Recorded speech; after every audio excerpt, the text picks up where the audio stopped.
Entonces la eficiencia metabólica es baja. Tú esperarías de que estas cosas fueran iguales. Es decir, que la cantidad de energía que estás consumiendo en términos de calorías sean equivalentes a la cantidad que tú estás utilizando para poder mantener en un peso.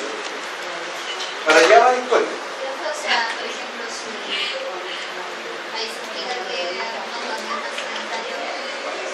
Claro, engordas más, obvio. Obvio, porque tienes menos gasto de energía, tu trabajo realizado es menor.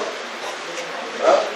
O sea, más alimento, menos energía gastada. Aquí, mira, esto es inversamente proporcional. Aquí lo ves. La eficiencia es inversamente proporcional a la energía total consumida y directamente proporcional al trabajo. Mientras más trabajo, más eficiente. ¿Entiendes? Otro concepto. La unidad estándar de la energía calórica es la caloría, que se define como la cantidad de energía calórica necesaria para elevar en 1 grado la temperatura de 1 gramo de agua, por ejemplo, de 15 a 16 grados. ¿Ya? Esta caloría también se le puede denominar caloría gramo, caloría pequeña o caloría estándar. O sea, si ustedes escuchan de caloría pequeña, caloría gramo, caloría estándar, es lo mismo. Hay los medios. En fisiología y en medicina no se habla de calorías, sino que se habla de kilocalorías, ¿no es verdad? Una kilocaloría son 1000 calorías. ¿Ya? Una kilocaloría son 1000 calorías. ¿De acuerdo?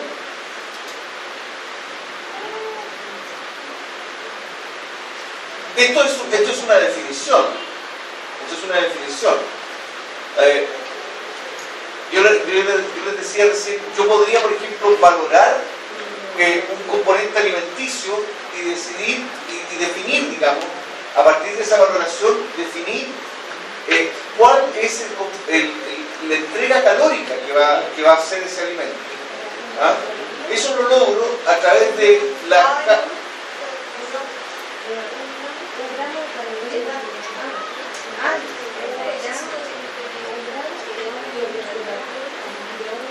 Tal cual. Tal cual, o sea,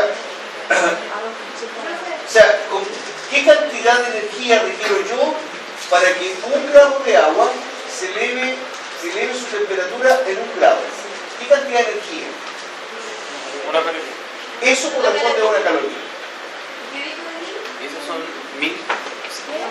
Yo digo que en fisiología y en medicina de lo que se habla no es de calorías, sino que de kilocalorías. Y les estoy diciendo que una kilocaloría es equivalente a 1000 calorías. Así como 1000 gramos es 1 kilo, 1000 ml es 1 litro, aquí 1000 calorías es 1 kilocaloría. ¿Ya?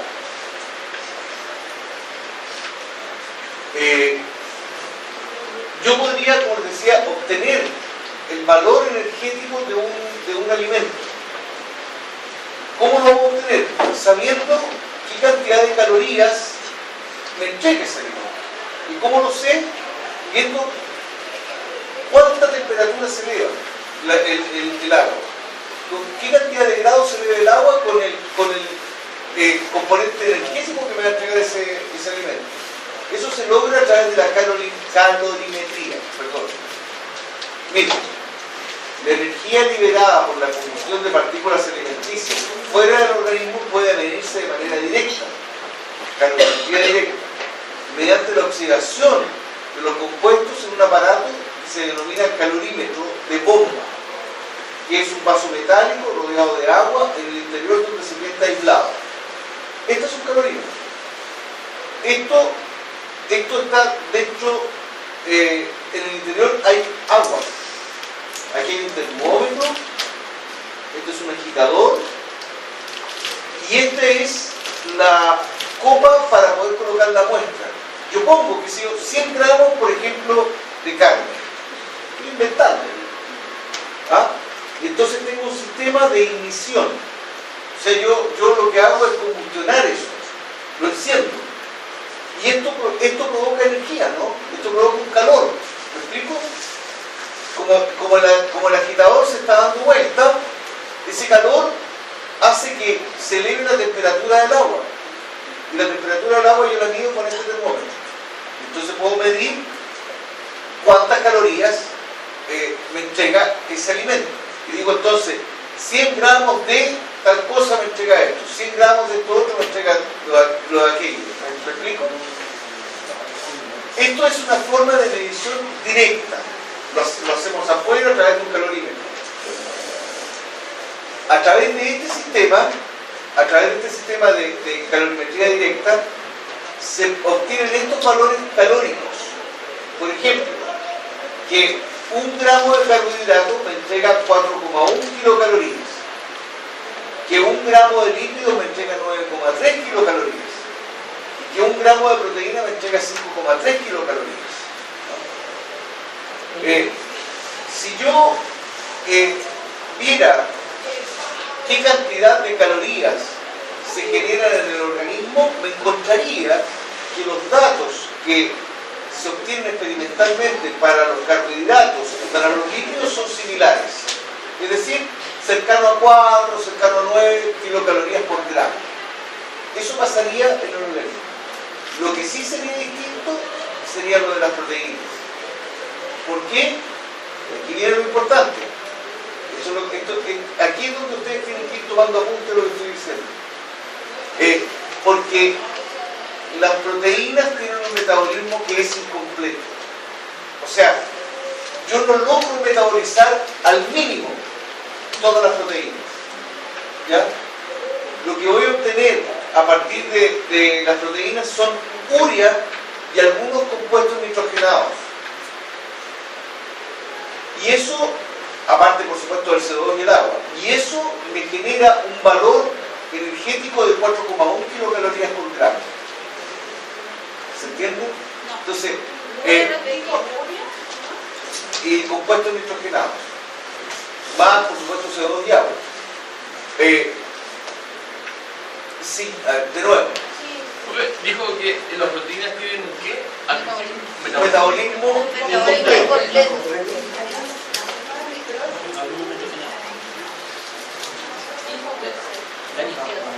incompleto. A ver, siempre cuando hay combustión,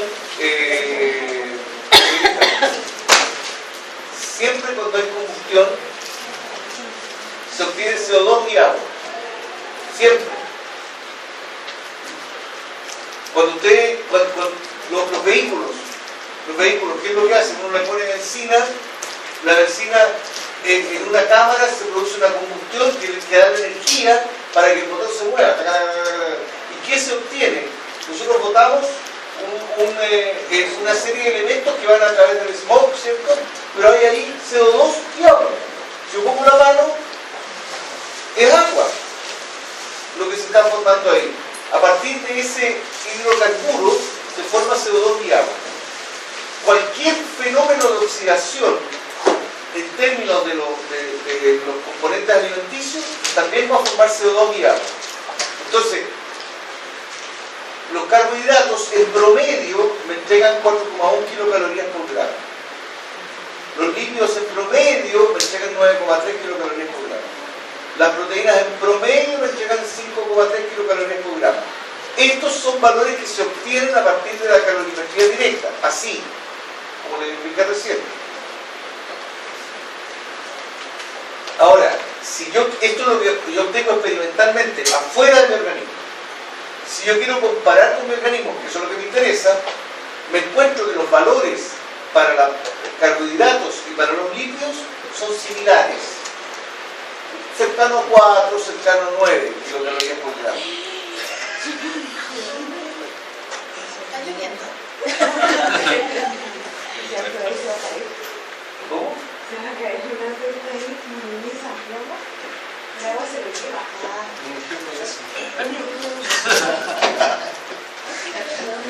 Lo fui a cambiarse ahí.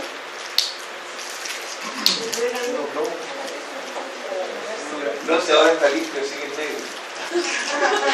lado.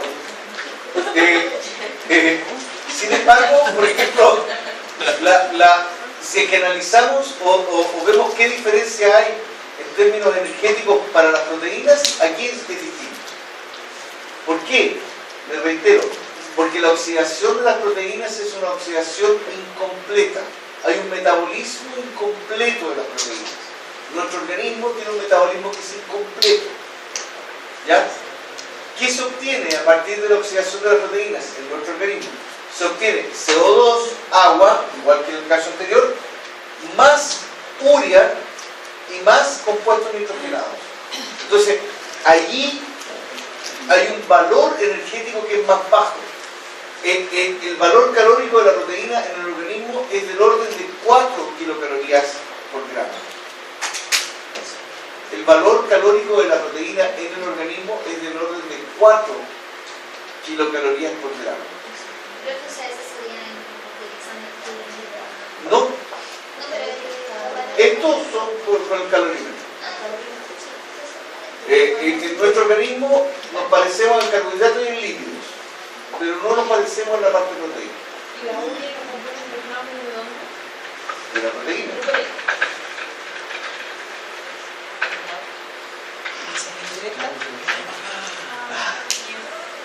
La producción de energía también puede calcularse mediante la medición de los productos de las oxidaciones biológicas que producen energía, es decir, el CO2, el agua y los productos terminales del catabolismo de las proteínas.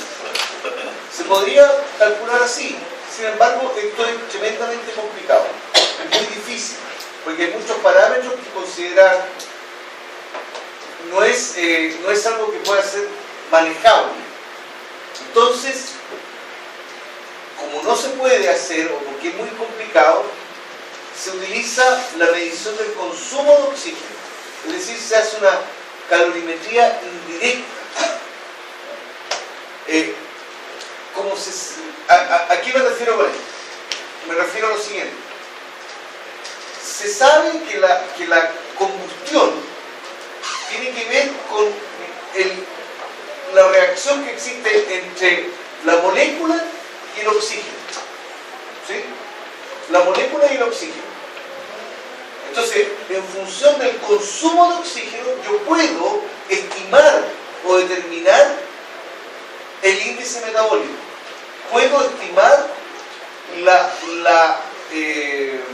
el consumo energético que se requiere. ¿De acuerdo?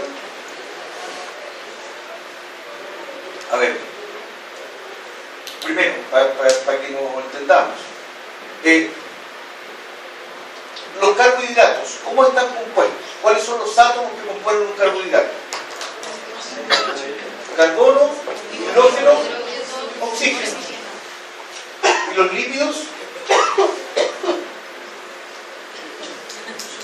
También, carbono, hidrógeno, oxígeno. Puede que por ahí hay un nitrógeno.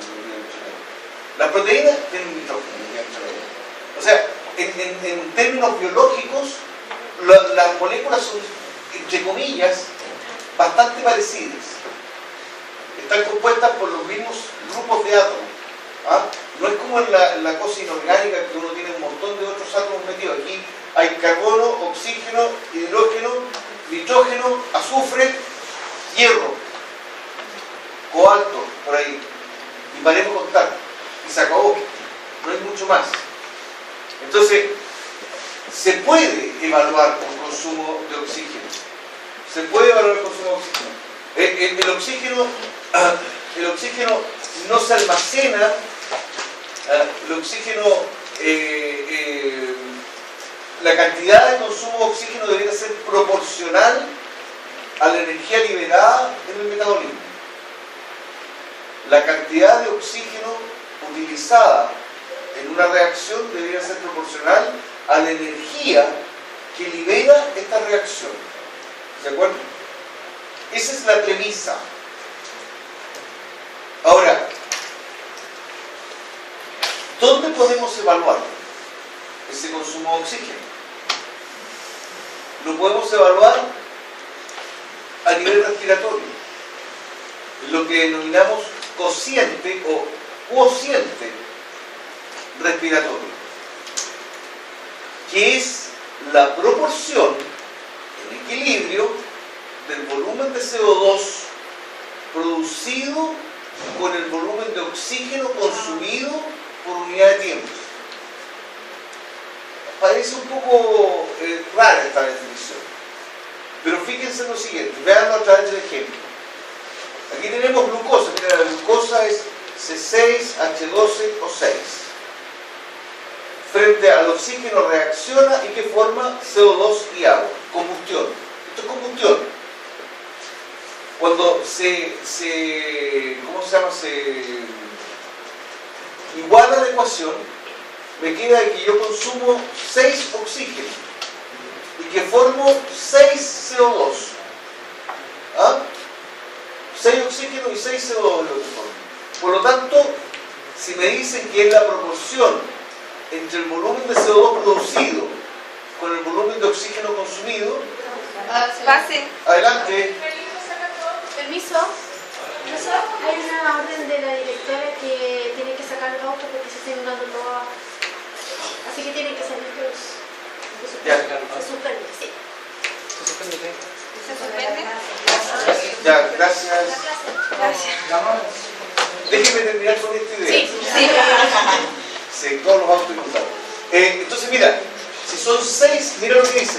La proporción de equilibrio del volumen de CO2 producido con el volumen de oxígeno consumido. Es decir, CO2 partido por oxígeno. Ocupo 6. Obtengo 6 y ocupo 6. 6 partido por 6 es 1. Fíjense acá, en los lípidos. Este lípido se llama tripalmitina. C51H98O6, una cuestión gigantesca. Nos vamos. Sí, nos vamos. Con oxígeno forma esta cuestión, CO2 y agua. ¿Cuánto formo? 102. ¿Cuánto consumo? 145. 102 partido por 145 me hace 200. ¿Entienden? No siempre va a dar uno. No siempre va a dar uno. Aquí le estoy diciendo que un cociente puede dar uno o puede dar menos.